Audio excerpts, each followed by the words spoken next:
আমার নাম সুপ্রিয়া। ক্লাস 10-এ পড়ি। আমাদের বাড়িটা শহরের এক কোণে, পুরনো আমলের। বাবা মা আর আমি, এই 3 জন। বাবা অফিস করেন, মা বাড়িতেই থাকেন। মার মাথায় কখনো কখনো ঝড় ওঠে। ডাক্তার বলেন এটা একটা ধরনের অসুখ, যাকে মা নিজে অন্ধকারের কথাই বলে। রাত হলেই মার চোখ দুটো যেন বদলে যায়। কথা বলেন না, শুধু জানালার দিকে তাকিয়ে থাকেন। বাবা তখন চুপচাপ তার পাশে বসে হাত ধরে থাকেন। আমি দরজার ফাঁক দিয়ে দেখি, আর ভয়ে কাঁপি। গত রাতটা ছিল অন্যরকম। বাইরে বৃষ্টি পড়ছিল। টিপটিপ শব্দ। ঘড়িতে প্রায় 12টা বেজে গেছে।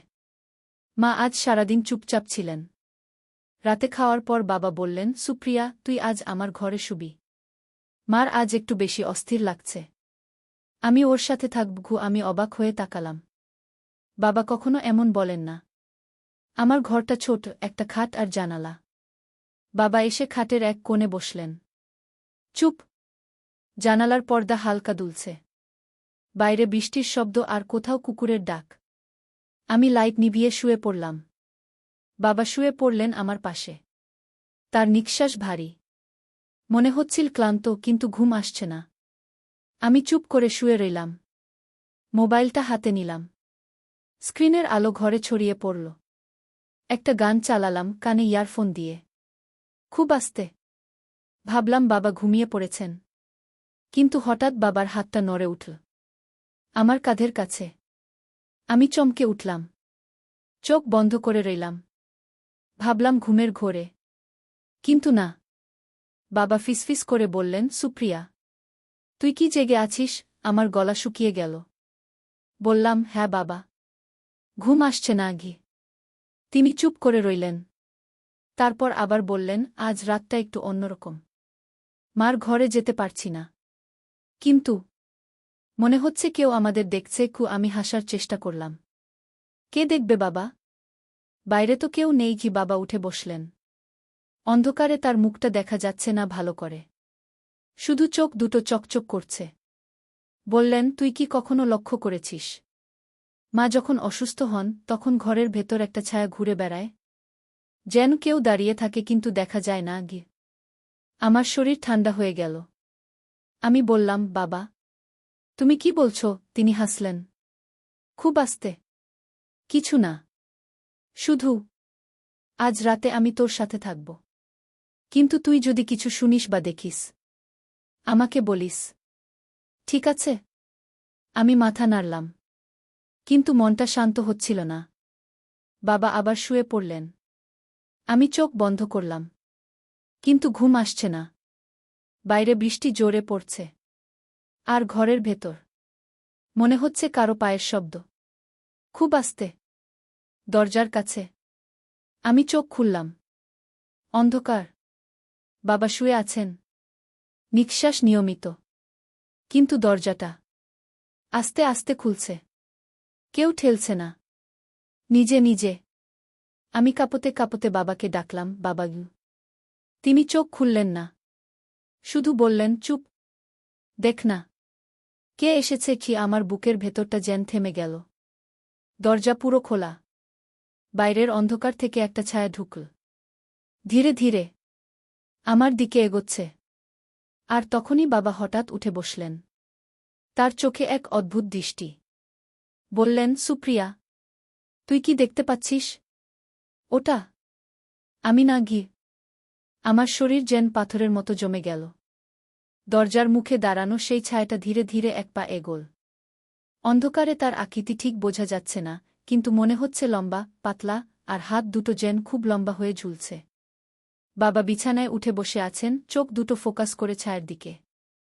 তার মুখে কোনো ভয় নেই, শুধু একটা অদ্ভুত শান্ততা। আমি কাঁপতে কাঁপতে ফিসফিস করে বললাম, বাবা, ওটা কি? বাবা উত্তর দিলেন না। শুধু আস্তে করে বললেন, চুপ করে থাক। ওকে দেখতে দেখি ছায়াটা আরও কাছে এল। এবার বোঝা যাচ্ছে এটা কোনো মানুষের ছায়া নয়। শরীরটা যেন ধোয়ার মতো ঘন হয়ে আছে, কিন্তু আবার পাতলা। মাথার জায়গায় কোনো মুখ নেই, শুধু একটা কালো গর্তের মতো। আমার গলা শুকিয়ে গেল। আমি বিছানার কোণে গুটিয়ে বসলাম, হাঁটু বুকের সাথে জড়িয়ে। বাবা হঠাৎ উঠে দাঁড়ালেন। তার গলা একদম শান্ত। যেন এটা তার কাছে নতুন কিছু নয়। তিনি ছায়ার দিকে এগিয়ে গেলেন। আমি চিৎকার করতে যাব, কিন্তু গলা থেকে শব্দ বেরোচ্ছে না। বাবা ছায়ার সামনে দাঁড়িয়ে বললেন, আজ আবার এসেছিস? ছায়াটা নড়ল না, শুধু তার দিকে তাকিয়ে রইল, যদিও চোখ নেই। বাবা আবার বললেন, তুই জানিস না আমি কে? ছায়াটা ধীরে ধীরে একটা হাত বাড়াল। হাতটা লম্বা হয়ে বাবার দিকে এগোল। আমি ভাবলাম এবার বাবাকে ছুবে, কিন্তু হাতটা বাবার গায়ে লাগার আগেই বাবা হঠাৎ পিছিয়ে এলেন। তার মুখে প্রথমবারের মতো একটা ছোট্ট ভয়ের ছাপ দেখা গেল। তিনি ফিরে আমার দিকে তাকালেন, চোখে একটা অদ্ভুত আলো। বললেন, সুপ্রিয়া, তুই উঠে দাঁড়া, দরজার কাছে যাও। আমি কাঁপতে কাঁপতে উঠলাম, পা দুটো যেন মাটিতে আটকে গেছে। ছায়াটা এবার আমার দিকে মুখ ঘুরাল। আমার মনে হলো ওটা আমাকে দেখছে। যদিও চোখ নেই, তবু অনুভব করলাম একটা ঠান্ডা দৃষ্টি আমার শরীরের ভেতর ঢুকে যাচ্ছে। বাবা চিৎকার করে বললেন, না, ওকে ছুঁজো না। তিনি ছায়ার সামনে দাঁড়িয়ে হাত দুটো ছড়িয়ে দিলেন, যেন বাধা দিচ্ছেন। ছায়াটা থমকে গেল। তারপর খুব আস্তে, খুব নিচু গলায় একটা শব্দ বেরোল, যেন বাতাসের মধ্যে কেউ ফিসফিস করছে, সুপ্রি, জাগ। আমার নাম। আমার শরীর কেঁপে উঠল। আমি দৌড়ে দরজার কাছে গেলাম। দরজাটা খোলা ছিল। বাইরে করিডোর অন্ধকার। বৃষ্টির শব্দ আরও জোরে। আমি পেছনে তাকালাম। বাবা ছায়ের সামনে দাঁড়িয়ে আছেন। ছায়াটা ধীরে ধীরে তার দিকে এগোচ্ছে। বাবা বললেন, তুই আমার মেয়েকে ছুঁতে পারবি না। ও আমার। কি? ছায়াটা থামল। তারপর আবার সেই ফিসফিস, ও তোর না, আমার। বাবার মুখ পাল্টে গেল। চোখ দুটো লাল হয়ে উঠল।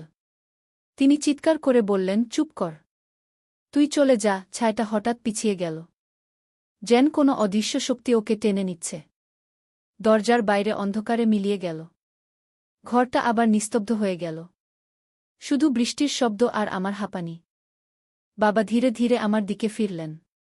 তার চোখ আবার স্বাভাবিক, কিন্তু মুখটা খুব ক্লান্ত।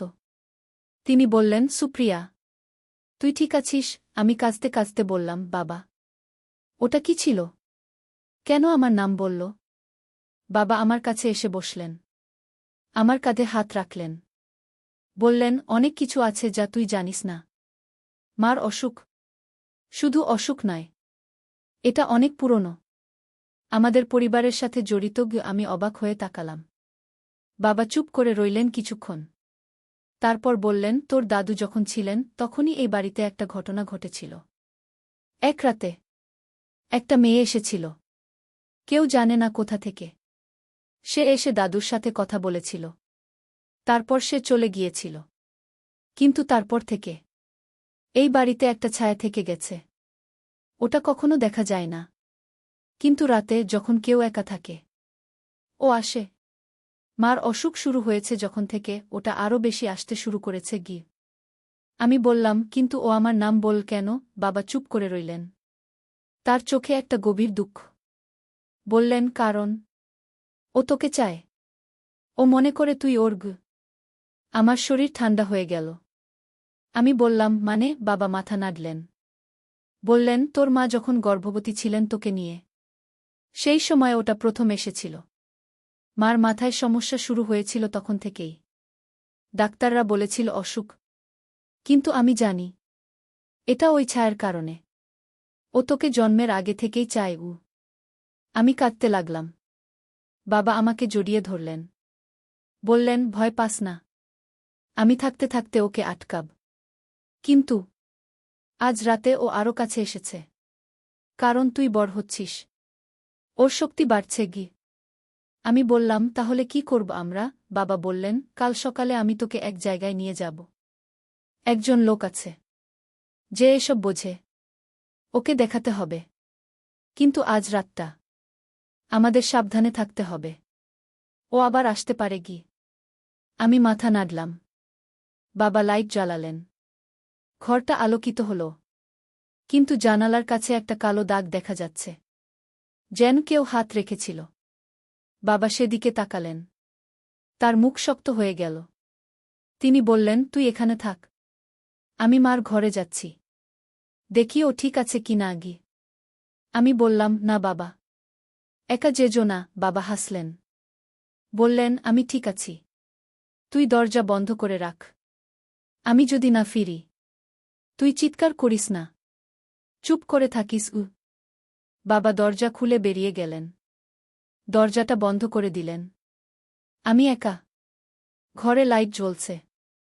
কিন্তু মনে হচ্ছে অন্ধকারটা যেন দেয়ালের ভেতর থেকে বেরোচ্ছে। আমি বিছানায় বসে রইলাম। কান পেতে শুনছি। বাইরে কোনো শব্দ নেই। শুধু বৃষ্টি। হঠাৎ জানালার কাছে একটা খট করে শব্দ হল। আমি চমকে উঠলাম। জানালার পর্দা নড়ছে। বাইরে কেউ নেই। কিন্তু পর্দার পেছনে যেন কিছু একটা দাঁড়িয়ে আছে। আমি ধীরে ধীরে উঠে দাঁড়ালাম।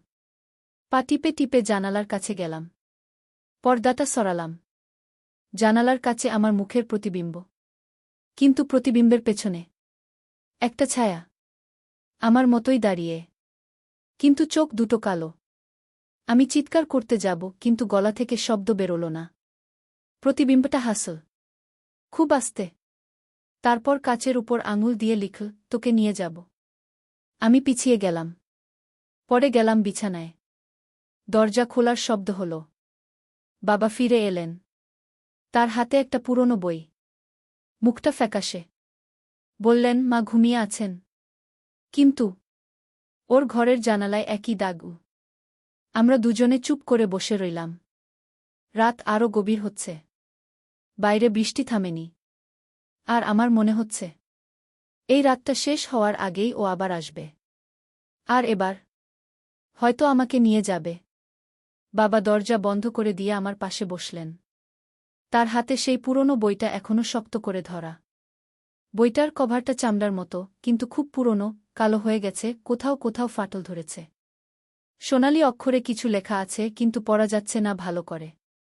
বাবা বইটা খুললেন। পাতাগুলো হলুদ, কিছু জায়গায় কালি ছড়িয়ে গেছে। তিনি একটা পাতায় আঙুল রেখে বললেন, এটা তোর দাদুর। অনেক বছর আগে লিখেছিলেন। এতে সব লেখা আছে। কিভাবে ওটা এসেছিল, কেন এসেছিল আমি কাঁপতে কাঁপতে জিজ্ঞাসা করলাম, ওটা কে বাবা? সত্যি করে বলো। বাবা গভীর নিঃশ্বাস নিলেন। বললেন, ওটা কোনো মানুষ নয়। ওটা একটা আত্মা। না, ঠিক আত্মা বললে ভুল হবে। ওটা একটা ছায়া, যা আমাদের পরিবারের সাথে বাধা পড়েছে।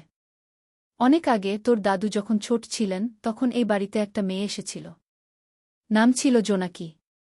কেউ জানে না কোথা থেকে এসেছিল। এক রাতে বৃষ্টির মধ্যে দরজায় কড়া নাড়ে। দাদু দরজা খুলে দেখেন একটা মেয়ে ভিজে চুপচাপ দাঁড়িয়ে।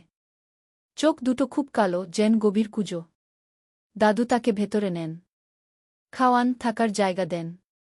কিন্তু পরের দিন সকালে মেয়েটা নেই। শুধু একটা কালো ছায়া দেয়ালে লেগে থাকে। তারপর থেকে ওটা থেকে যায়। দাদু লিখেছেন, ওটা জোনাকির ছায়া। জোনাকি মরেনি। ওটা জীবিত ছিল না কখনো। ওটা একটা অভিশাপ। যে বাড়িতে ঢোকে সেই বাড়ির মেয়েদের নিয়ে যেতে চায়। কারণ ও নিজে কখনো মা হতে পারেনি। ও চায় একটা মেয়েকে নিজের করে নিতে। আমার গলা শুকিয়ে গেল।